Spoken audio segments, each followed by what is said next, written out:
ನನ್ನೆಲ್ಲ ಪ್ರೀತಿಯ ವೀಕ್ಷಕರಿಗೆ ನನ್ನ ಪ್ರೀತಿಯ ನಮಸ್ಕಾರಗಳು. ನಮ್ಮ ಚಾನಲ್ನ ಇದೇ ಮೊದಲು ನೋಡ್ತಾ ಇದ್ದೀರಾ ಅಂದರೆ ದಯವಿಟ್ಟು ಸಬ್ಸ್ಕ್ರೈಬ್ ಮಾಡ್ಕೊಳ್ಳಿ ಫ್ರೆಂಡ್ಸ್. ಮುಂಚೆಯಿಂದ ನೋಡ್ತಾ ಇದ್ದೀರಾ ಆದರೂ ಸಬ್ಸ್ಕ್ರೈಬ್ ಆಗಿಲ್ಲ ಅಂದರೆ ದಯವಿಟ್ಟು ಸಬ್ಸ್ಕ್ರೈಬ್ ಮಾಡ್ಕೊಳ್ಳಿ ಫ್ರೆಂಡ್ಸ್, ಸಪೋರ್ಟ್ ಮಾಡಿ. ಚಾಣಕ್ಯರು ವಿಶೇಷವಾಗಿ ರಾಜಕೀಯ, ಧರ್ಮ, ಶಿಕ್ಷಣ ಮತ್ತು ಧರ್ಮಗ್ರಂಥಗಳ ಮೇಲಿನ ತನ್ನ ದೃಷ್ಟಿಕೋನಗಳಿಂದ ಪ್ರಸಿದ್ಧಿಯನ್ನು ಪಡೆದುಕೊಂಡಿದ್ದಾರೆ. ಚಾಣಕ್ಯರು ತಮ್ಮ ಚಾಣಕ್ಯ ನೀತಿಯಲ್ಲಿ ದಾನದ ಕುರಿತು ಹೇಳಿದ್ದಾರೆ. ಆಚಾರ್ಯ ಚಾಣಕ್ಯರ ಪ್ರಕಾರ ದಾನ ಮಾಡುವುದರ ಪ್ರಯೋಜನವೇನು? ಈ ಕಾರಣಕ್ಕಾಗಿ ನೀವು ದಾನ ಮಾಡಿ ಎನ್ನುತ್ತಾರೆ ಚಾಣಕ್ಯ. ಚಾಣಕ್ಯರು ದಾನದ ಮಹತ್ವವನ್ನು ಚೆನ್ನಾಗಿ ತಿಳಿದುಕೊಂಡಿದ್ದರು ಹಾಗೂ ದಾನವನ್ನು ಒಂದು ಪ್ರಮುಖ ಆಧ್ಯಾತ್ಮಿಕ ಅಭ್ಯಾಸವೆಂದು ಪರಿಗಣಿಸಿದ್ದರು. ಚಾಣಕ್ಯರ ಪ್ರಕಾರ ದಾನವೆಂದರೆ ಕೇವಲ ಹಣವನ್ನು ಸಹಾಯ ರೂಪದಲ್ಲಿ ನೀಡುವುದು ಮಾತ್ರವಲ್ಲ. ದಾನದ ನಿಜವಾದ ಅರ್ಥವೆಂದರೆ ಸೇವೆಗೆ ತನ್ನ ಶಕ್ತಿ, ಸಮಯ ಮತ್ತು ಸಂಪನ್ಮೂಲಗಳನ್ನು ನಿಸ್ವಾರ್ಥವಾಗಿ ಕೊಡುಗೆ ನೀಡುವುದಾಗಿದೆ. ದಾನ ಮಾಡುವುದರಿಂದ ಆತ್ಮದ ಶುದ್ಧೀಕರಣ ಮತ್ತು ಸಂಪತ್ತಿನ ಜೊತೆಗೆ ಸಂತೋಷವನ್ನು ಪಡೆಯಬಹುದು ಎಂದು ಚಾಣಕ್ಯರು ಹೇಳಿದ್ದಾರೆ. ಸಾಮಾಜಿಕ ಏಳಿಗೆ ಮತ್ತು ಆಧ್ಯಾತ್ಮಿಕ ಪ್ರಗತಿಗೆ ದಾನದ ಮಹತ್ವವನ್ನು ಚಾಣಕ್ಯ ವಿವರಿಸಿದರು ಮತ್ತು ದಾನದ ಮೂಲಕ ಸಮಾಜವು ಸಮೃದ್ಧಿ ಮತ್ತು ಶಕ್ತಿಯನ್ನು ಸಾಧಿಸಲು ಪ್ರೇರೇಪಿಸಿದರು.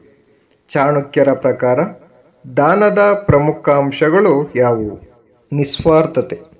ಚಾಣಕ್ಯರ ಪ್ರಕಾರ ನಿಜವಾದ ದಾನವು ನಿಸ್ವಾರ್ಥವಾಗಿರುತ್ತದೆ. ಇದು ಸಂಪತ್ತಿನ ಮಿತಿಗಳನ್ನು ಮೀರಿ ಆತ್ಮದ ಮೋಕ್ಷದ ಕಡೆಗೆ ನಿಮ್ಮನ್ನು ಕೊಂಡೊಯ್ಯುತ್ತದೆ. ಸ್ವಾರ್ಥ ಭಾವನೆಯಿಂದ ನೀಡಿದ ದಾನವು ನಿಮಗೆ ಯಾವುದೇ ಪ್ರಯೋಜನವನ್ನು ನೀಡುವುದಿಲ್ಲ ಎಂದು ಚಾಣಕ್ಯರು ಹೇಳಿದ್ದಾರೆ. ಸಂಸ್ಕೃತಿಯ ಅಭಿವೃದ್ಧಿ. ಸಂಸ್ಕೃತಿ ಮತ್ತು ಸಮಾಜದ ಉನ್ನತಿಗೆ ದಾನವನ್ನು ಉತ್ತಮ ಮಾಧ್ಯಮವೆಂದು ಪರಿಗಣಿಸಲಾಗುತ್ತದೆ. ದಾನ ಮಾಡುವುದರಿಂದ ಸಮಾಜದಲ್ಲಿ ಸಮೃದ್ಧಿ ಮತ್ತು ಏಕತೆಯ ವಾತಾವರಣ ನಿರ್ಮಾಣವಾಗುತ್ತದೆ ಎಂದು ಅವರು ನಂಬಿದ್ದರು. ಧರ್ಮದೊಂದಿಗೆ ಸಂಬಂಧ.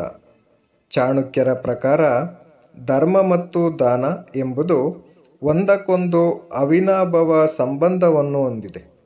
ಅವರು ಆಧ್ಯಾತ್ಮಿಕ ಮತ್ತು ಸಾಮಾಜಿಕ ತೃಪ್ತಿ ಮತ್ತು ಸಮೃದ್ಧಿಯ ಮಾಧ್ಯಮವಾಗಿ ಕಾರ್ಯನಿರ್ವಹಿಸುವ ಧಾರ್ಮಿಕ ದಾನದ ಪ್ರಾಮುಖ್ಯತೆಯ ಕುರಿತು ವಿವರಿಸಿದ್ದಾರೆ.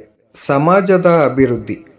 ನೀವು ಯಾವುದೇ ವಸ್ತುವನ್ನು ದಾನವಾಗಿ ನೀಡುವುದರಿಂದ ಸಮಾಜದಲ್ಲಿ ಏಕತೆ ಮತ್ತು ಶಕ್ತಿ ಹೆಚ್ಚುತ್ತದೆ ಎಂದು ಚಾಣಕ್ಯರು ತಮ್ಮ ಚಾಣಕ್ಯ ನೀತಿಯಲ್ಲಿ ಉಲ್ಲೇಖಿಸಿದ್ದರು. ಇದು ವ್ಯಕ್ತಿಯ ಸಾಮಾಜಿಕ ಗುರುತನ್ನು ಮತ್ತು ಗೌರವವನ್ನು ಹೆಚ್ಚಿಸುವಲ್ಲಿ ಪ್ರಮುಖ ಪಾತ್ರ ವಹಿಸುತ್ತದೆ. ವಿವೇಚನೆಯಿಂದ ದಾನ. ಚಾಣಕ್ಯರ ಪ್ರಕಾರ ದಾನ ಮಾಡುವಾಗ ವಿವೇಚನೆಯಿಂದ ದಾನ ಮಾಡಬೇಕು. ಆತ್ಮಜ್ಞಾನ, ವಿವೇಕ ಮತ್ತು ನ್ಯಾಯಪ್ರಜ್ಞೆಯಿಂದ ದಾನ ಮಾಡುವ ಮಹತ್ವವನ್ನು ಚಾಣಕ್ಯರು ವಿವರಿಸಿದ್ದಾರೆ. ಯಾರಿಗೆ ಯಾವ ಸಮಯದಲ್ಲಿ ಎಷ್ಟು ದಾನ ಮಾಡಬೇಕು ಎಂಬುದನ್ನು ನಾವು ಸರಿಯಾಗಿ ಅರಿತುಕೊಂಡಿರಬೇಕೆಂದು ಅವರು ಹೇಳಿದ್ದರು. ಆಚಾರ್ಯ ಚಾಣಕ್ಯರು ದಾನದ ಕುರಿತು ಹೇಳುತ್ತಾ ಈ ಮೇಲಿನ ಎಲ್ಲ ವಿಚಾರಗಳನ್ನು ಉಲ್ಲೇಖಿಸಿದ್ದಾರೆ.